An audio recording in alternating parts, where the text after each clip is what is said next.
Good morning all and welcome to yet another session for Posinyanga, MICT-Kavango. I'm Elizabeth Hiyolwa and I'll be your host for today. Joining me in studio today are Kavango Region Junior Councillors, Klemens Kamberuka from Olavisivute and Getrud Kambinda from Klemens Combined. Welcome. Thank you, ma'am. During the recent address by the First Two Ladies, the First Lady of Namibia and the First Lady of the United States of America at the Namibia's University of Science and Technology, Dr. Biden described youth as keepers of democracy. And during this, she said that they are the young people are the ones who are in charge of shaping a nation. So today, we want to hear from our junior councillors, who are the young people of Namibia, as to what democracy means to them and with their experiences as junior councillors. So before we start off, can you briefly tell us about yourself? Thank you. We're so glad to be here. First of all, my name is Kambinda Getrud, Elena from Klemens Combined, doing grade 11. And I'm just trying to pursue leadership and also trying to be there for others where we can. I'm athletic and most of all, innovative. That's all that I can say about myself. Okay. First of all, I would like to say thank you for welcoming me, as you did. My name is Kamberuka Klemens. I'm from Olavisivute, which is located in Zinze Circuit. I'm a grade 11 learner. And my hobbies are sports and culture. That's all I would like to say about myself. You've been selected as junior councillors as representatives of the region. Can you perhaps tell us what are some of your roles as junior councillors? We have a lot of roles. To mention a few, we are the voice of the youth of Namibia, and most especially since we are representing Kavango West, we are the voice of the learners in Kavango West regions. We are representing them in problems and also putting their concern to the nation so that it can be heard. Because we cannot all have that platform to always talk about it, but a few that can represent, so we are acting as a body that represent them. They tell us what we need to know, since we are also learners, and then we put it out there so the nation can hear about it and possibly find solutions to it. Our roles are to speak as a voice for the youth, like especially the young people in Kavango West region specifically, and give them, we play a role as role models to them. We encourage them to do stuff, like we even help them when it comes to leadership. We have to they have to tell us what to do for us to act it out and tell the nation on what they should know about like children, specifically doing academics and what makes them not to study hard and actually to tackle on their problems as youth. Thank you. Okay. Now, during the recent first sitting of the National Council Chambers, where you guys went to go represent the region, the one thing that we've seen or observed from during your debates was promoting inclusive and participatory democracy through regional representatives. You guys spoke about some changes or complaints that actually you experienced from the region, but I do not want to dwell on that. I want you guys to be the one to address this. So, when you represented the region at the national level, what were your experiences? Basically, it was trying to promote the inclusiveness of all regions. You would agree with me that in most part of the regions, there are certain things that are there that do not exist in Kavango West. So the experience we had there was a very nice one. We had to interact with other regions, get to know what they have that we do not have, try to make it equal, since it's about promoting the democracy. Most learners do not even know their rights. They do not have the standards of where they stand as a Namibian child. They do not know where their lives start. So when we had to talk about the inclusiveness of region participation in the debate we had, it was very good because we were able to speak out, we were able to bring out our views, able to disclose what we are facing. For example, we had to talk about the lack of laboratory at different schools. As a science learner who is doing pure science, doing chemistry as a subject, how does one sit in an examination without knowing how to actually mix these chemicals? But the person is expected to have, to also do practical in exam question paper. So we thought of it as if learners are being limited. At the end of the day, they fail, they're blamed for not studying, but some of the regions do perform well in pure science because they have this material. So when we talk about inclusiveness, every region should be included. So to us, specifically me, it was a game-changing. It was something that I had to experience, something I had to bring out there, remove it from the chest, speak for the young children from Kavango West. Okay, Klemens, while on the same question, while you address your experiences that you experienced when you went to go represent the region, tell us what are some of these, what is the gap? What are some of those things, examples? Like she said, the laboratories in the region, what other examples can you give us in the region that the region makes on top of your experience now when you went to go represent the region? When I went to go represent the region, I saw that in Kavango West, there are many stuff that you find in other regions that lack in our region. Well, she gave an example of laboratories, isn't it? And we have a problem where children don't have even libraries at school, whereby I have to share a textbook, a single textbook, I have to share it with about 15 members in a class, like we are just given 3 textbooks. I also experience it, like I have to share textbook with 15 classmates. Imagine you are going to write a final exam and you are just having 1 textbook. And who is going to use those textbooks, like the textbook to study? Is it you or the other members, which brings difficulties to the Kavango West region's schools? Okay, to follow up on these experiences that you guys noted now or alluded, is there perhaps a take-home strategy that you guys maybe thought of, or how these things can be addressed as junior councillors? Yes, we thought of, let's take for an example the outgoing renovation of the Independence Avenue. So we thought of, instead of investing a whole lot of 50 million in it, if this amount of money can be given to certain schools that are doing pure science, not all schools do need laboratories, but if we give it to certain schools, it will also make it more easier that they're able to buy materials. Even if they do not have that classroom, they can have a specific classroom, build it, and then use it as laboratory. And then also ideas like the community should also come in, like assist the schools. Funds that are paid as school development funds can also come in, and the funds can be used for these activities in order to also help the government at the same time. Speaking of the community should come in, Getrud, I know one of the points that you've raised was the concern that parents are not so active or involved in children's education. Can you perhaps just touch on that? When we talk about parents not being active in the learning school, I've seen parents that only get involved during the registration.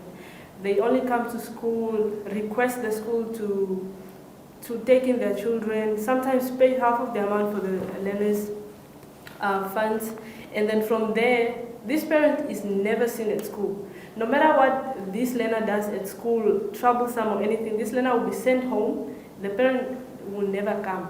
No matter what meetings, the parent meetings, these parents do not come.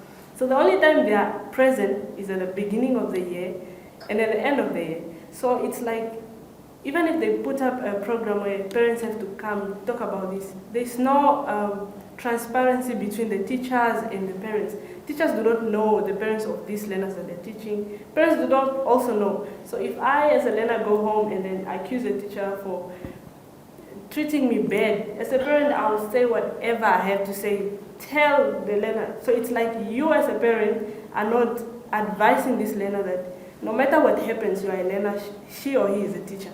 But you are also adding on, like you're trying to motivate, to motivate his actions, try to bring up why he did it instead of you trying to condemn your kid. Because sometimes parents are also contributing to this. As a parent, a learner comes home, tells you, I had an argument with a teacher. You are like, yeah, that teacher is like that, but you do not know who this learner is talking about.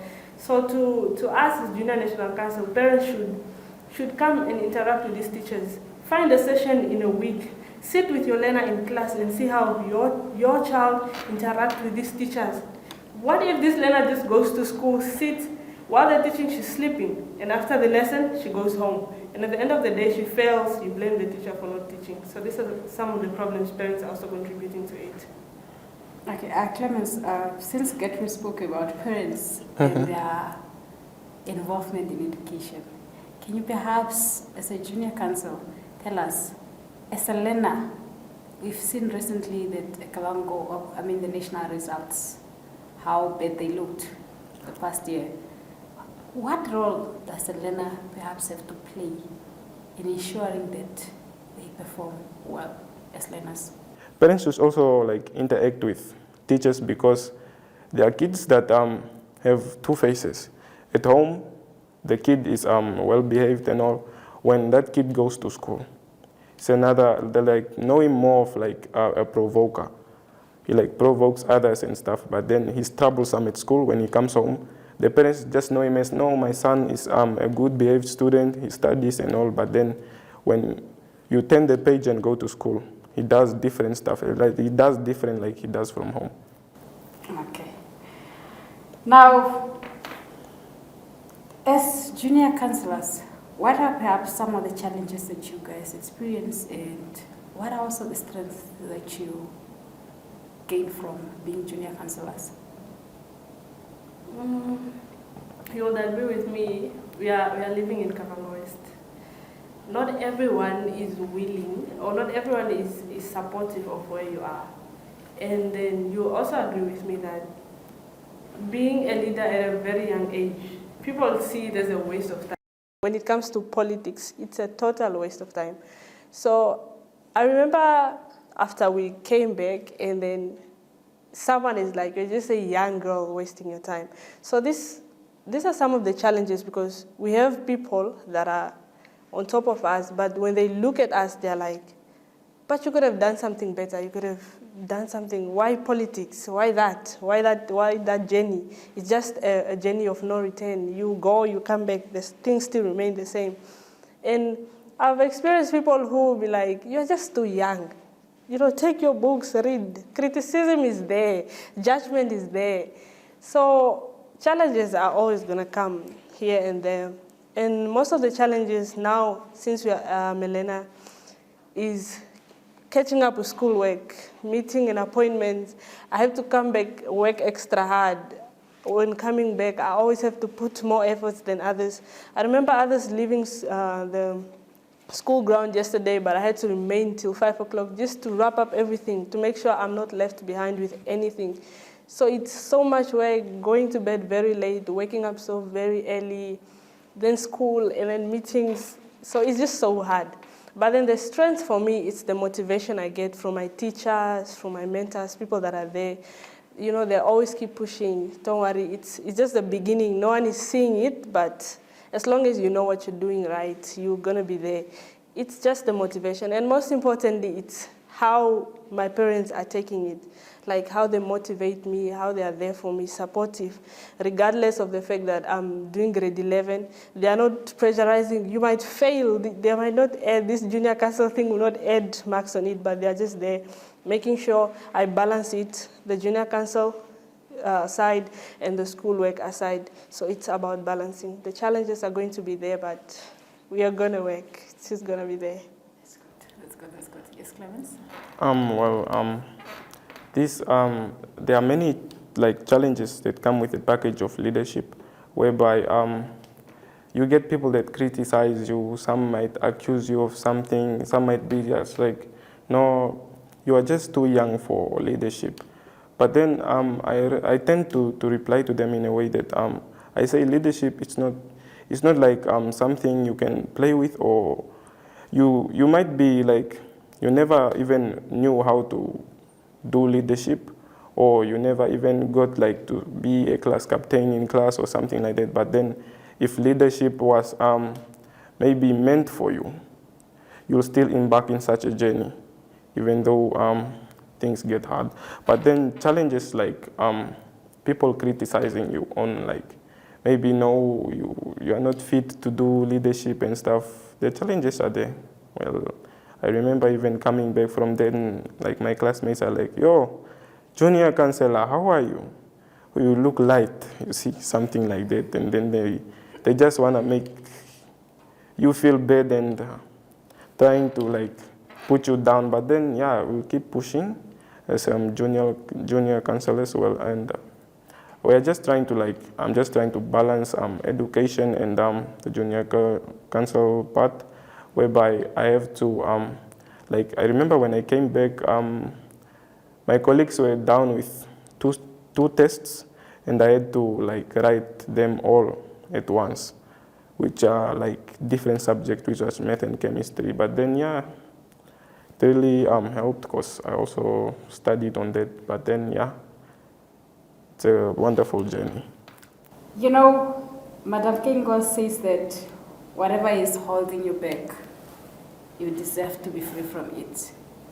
So our own National Youth Council Chairperson, Velam Kotakeni, once said with an interview with MICT, once said that it's time that the youth buckle up so that they benefit from all the well-structured government initiatives, and the time is now.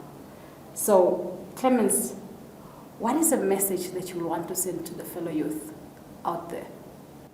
Well, the message I want to send to the fellow youth out there is that they should not take like leadership as a game or something to like mingle with. Leadership, has great like journeys to like tackle on, and leadership comes with confidence, like self-confidence, and that they should also concentrate on their schoolwork that might pay off for them to achieve anything they want to, like for them to achieve their dreams and everything. But then if you are given a chance to explore leadership, you should just do it, and don't have negative feelings of anything that you might do. Okay. Getrud, anything you would want to say to the young people who look up to you too? I would just like to say that the world is changing. It's going, things are going technological, everything is changing. But we should always remember as young people that our moral values are not. What we were taught when we were kids, no matter how much the world is going to change, no matter how round it's going, we still have to keep up to that. Because when we look at the education itself, we shouldn't always look up like, no, I do not have a laboratory. So when it comes to the chemistry question paper of experiments, I'm not going to partake in it. But let us take use.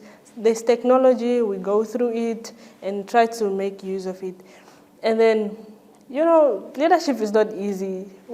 As for me, I just like to tell them that if I make a mistake, you are free to correct. I'm open for correction, and I'm open for criticism as well. But most importantly, there are opportunities there.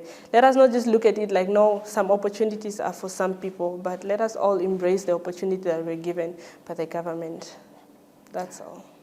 Okay, this brings us to the end of our Posinyanga session for today. Thank you very much, Klemens and Getrud, for joining us in studio. You're welcome.